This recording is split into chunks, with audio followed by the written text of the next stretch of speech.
They thought they could drag him out of his car, throw lies on top of him, and call it justice. But they had no idea who they were dealing with, and by the time they found out it was already too late.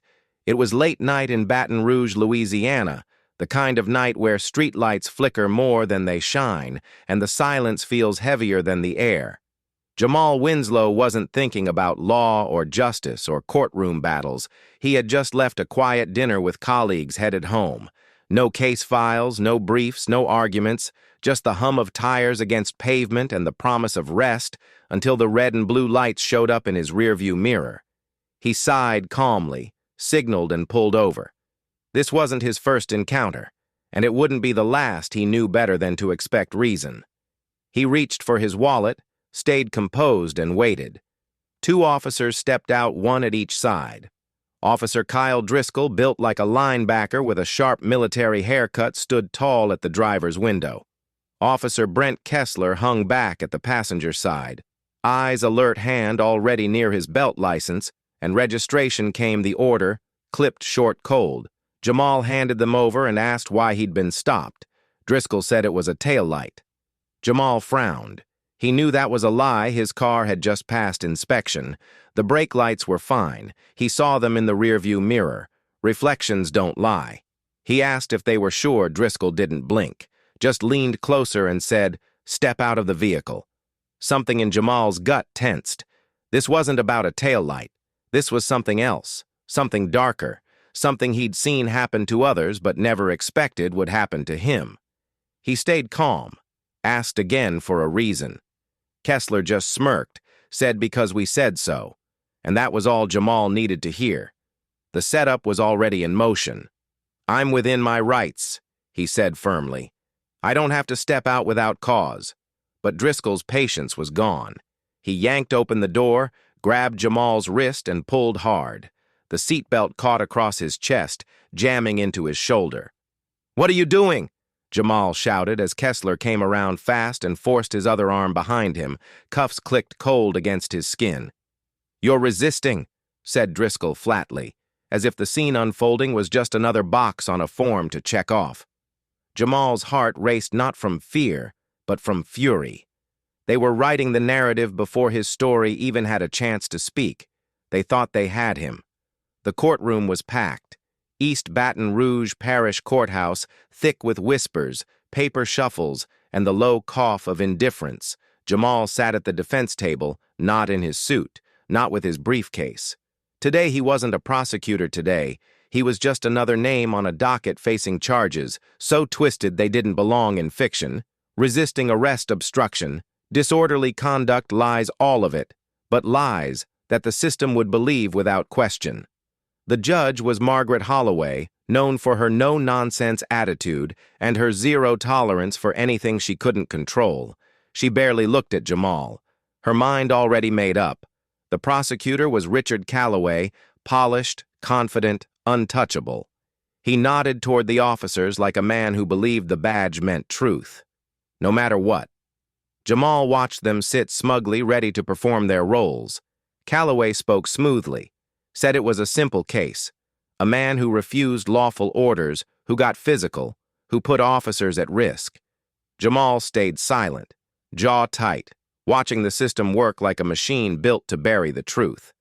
His lawyer, Thomas Rivera, stood and objected, said there was no proof, no aggression, no body cam footage, just words, just one side of a story.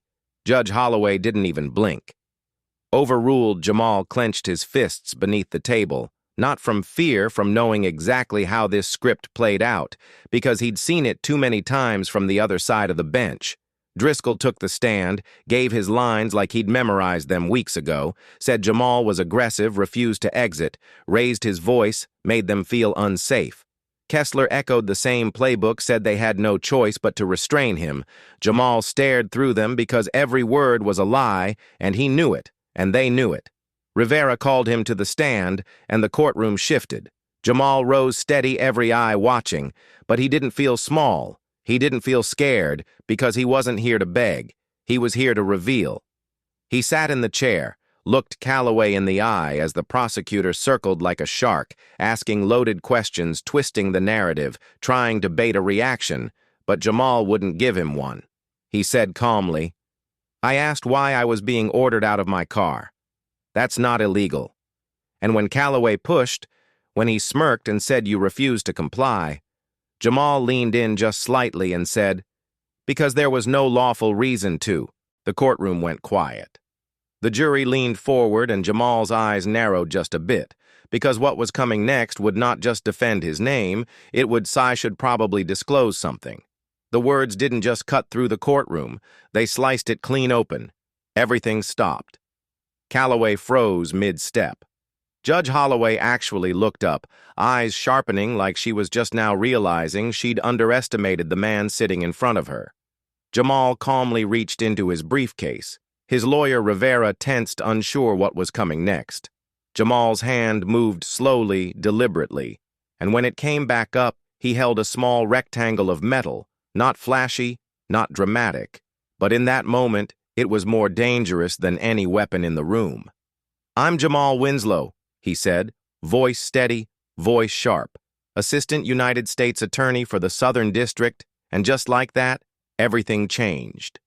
The jury gasped, but no one made a sound. The air left the room like someone had hit a vacuum switch. Judge Holloway's gavel hung in the air, frozen, like she couldn't decide whether to strike it or throw it. Kessler's knee bounced. Driscoll's jaw clenched. Calloway turned white. "Excuse me?" Calloway stammered. Jamal tilted his head slightly. "Did I stutter?" The shift was instant. The energy in the room flipped. The jury leaned in closer. The stenographer stopped typing. Rivera sat there like he'd just been hit in the chest with a brick. "You're a federal prosecutor." Calloway's voice cracked on the last word. Jamal held up his ID. "It says that, doesn't it?"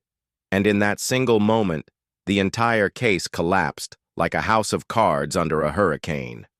Judge Holloway leaned back, slowly pressing her lips into a line tight enough to seal regret. She knew the gravity of what had just been revealed.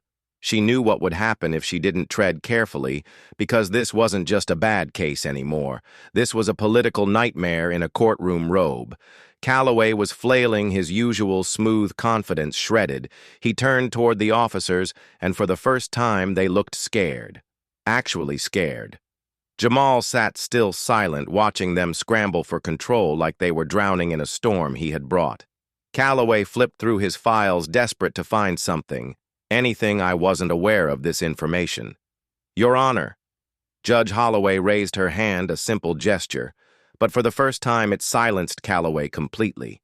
Her eyes locked on Jamal, and there was something different there now. Not just calculation, not just worry, but fear. Real fear. Because she knew what this could become. A government prosecutor arrested, beaten, and accused, all on false pretenses, had this not come to light. He could have been another forgotten headline, another mugshot in a sea of injustice, and she knew it. She turned slowly to the officers, Driscoll, Kessler. Both of them snapped to attention like schoolboys about to get sent to the principal's office. "Would you like to amend your statements?" Silence. A pause that cracked open the room. Jamal watched it happen. Watched their composure slip like ice under heat. Driscoll's fingers twitched, clenched over his knee. Kessler darted a glance at Calloway like a man begging for a way out. "Before they answer, Your Honor," Jamal said, "I'd like to request that the court pull the dispatch call logs from the night of my arrest." Calloway flinched hard because Jamal wasn't guessing he knew the system. He knew the game. If they had called in that stop and mentioned a taillight, it'd be recorded. If they hadn't, it meant they were never planning to follow procedure from the beginning. Judge Holloway didn't answer right away. Her eyes studied him, her mind racing because she was trapped. Deny the request, and she looked like she was protecting a lie. Approve it, and she handed Jamal everything he needed to end this. She cleared her throat. Request, granted. Driscoll exhaled, like the truth had just punched him. Kessler shifted in his seat, his leg twitching, his jaw tight. They both knew what the logs would show. Jamal leaned back and smiled just a little, not from pride, but from knowing he wasn't finished. Not even close, because this courtroom wasn't the end. It was the beginning.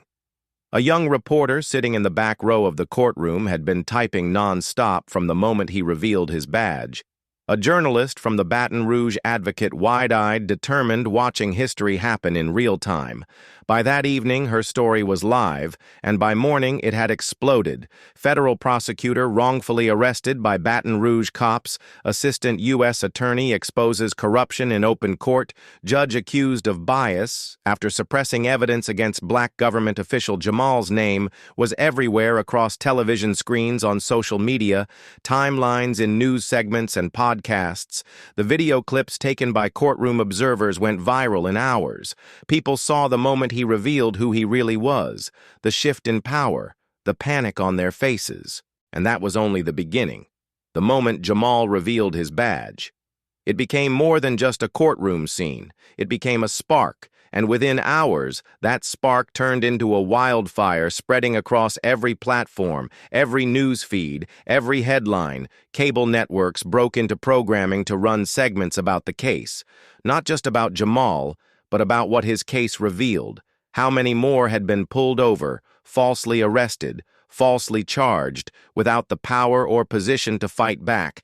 How many names had disappeared in silence because they didn't carry a badge or wear a suit. But the biggest shift didn't happen online. It happened in Baton Rouge. Community leaders took to the streets. Activists organized rallies. Protesters lined up outside the courthouse, demanding justice, shouting names of others who hadn't been so lucky. Civil rights attorneys reopened files from past cases, all tied to one judge, Judge Margaret Holloway, and suddenly her legacy wasn't just about order in the courtroom, it was about the patterns hiding underneath.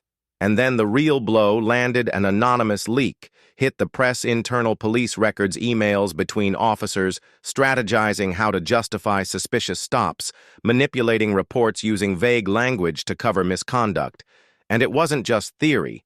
It was real statements from other black drivers who had been pulled over for made-up violations, threatened with arrest if they asked too many questions or demanded to know their rights. This wasn't just about Jamal anymore. It was about a system operating in darkness for years, and now it was standing under a floodlight. But those in power didn't fold easily.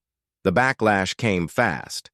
City officials scrambled. The police department released a carefully polished statement filled with phrases like ongoing commitment and public trust, but the public wasn't buying it. Judge Holloway's office stopped answering calls as if silence could soften the storm. A week passed, and the Baton Rouge Police Department announced an internal investigation. But Jamal had seen it before. It was a performance, a move to quiet the crowd, while the machine kept turning behind closed doors. But this time it didn't work. Pressure kept rising. A civil rights firm filed a federal lawsuit against the department on behalf of victims stretching back years. Protesters refused to go home. Community organizers demanded that Judge Holloway be removed from the bench, and suddenly the headlines were no longer about one arrest. They were about decades of abuse. Then came the moment that changed everything. The case was officially handed over to the Louisiana Attorney General for independent review, and this time nobody could hide behind local power. Jamal watched the press conference from his apartment phone, vibrating non-stop. Journalists, attorneys, and strangers reaching out, people who had lived his story but never got to tell it. People who never had a badge or a witness or a second chance. This wasn't just damage control anymore. The system was out of places to hide, and Judge Holloway, she knew it too. When Jamal returned to court for the final verdict, her face told the story. Gone was the bored expression, the quiet arrogance. Now she sat in front of a case too big to bury, and she had to decide not just what verdict to read, but what side of history she wanted to be on. But was she choosing justice or just protecting herself from the fallout? The courtroom was still, the whole room frozen under the weight of everything that had come before Judge Holloway cleared her throat. But it was more than just a sound. It was a signal that the machine was stalling, trying to decide whether to retreat or run forward. After reviewing the evidence, she said the court finds the defendant. There was a pause, a long one, and then not guilty. The words broke through like sunlight. Jamal felt the wave of relief hit, but he didn't show it, not yet, because this had never just been about him. The officers didn't move. Kessler sat clenched fists, white-knuckled. Driscoll leaned forward, still trying to hold on to the last bit of control. "Your Honor, But she raised a hand. Quiet, firm. "The court will also be forwarding all relevant materials to the state attorney's office for further review."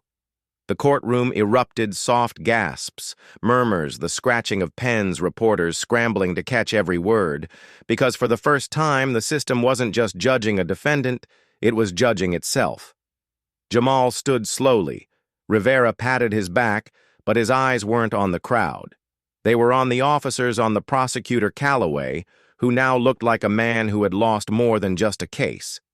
They were on the judge who had dismissed so many others like him and only now chose to listen. But most of all, his thoughts were with the people who weren't in that room. The ones who had come before him, who never got the verdict, never got the story, never got the chance. Outside, the cameras flashed, reporters shouted questions, voices called his name, but Jamal didn't celebrate. He didn't raise his hands, he didn't smile, because this wasn't a win. It was a warning that truth had been buried for years, and it took a badge to dig just one story out, and the fight it wasn't over. As he stepped into the crowd, he heard chants not of his name, but of justice. Real justice, and he knew this moment had to mean more than just clearing his name, because if you're watching this, if you felt something in your chest, if this story made you stop even for a second, then ask yourself how many more, like Jamal, are still out there, how many stories never got told, how many people sat in silence because the world wasn't watching. It's not enough to see injustice. You have to stand against it, you have to speak on it. You have to push back. So if you believe in real change, if you believe justice means accountability, then share this story. Talk about it, don't look away. Because the more of us who refuse to stay silent, the harder it becomes to bury the truth. And that's how change begins.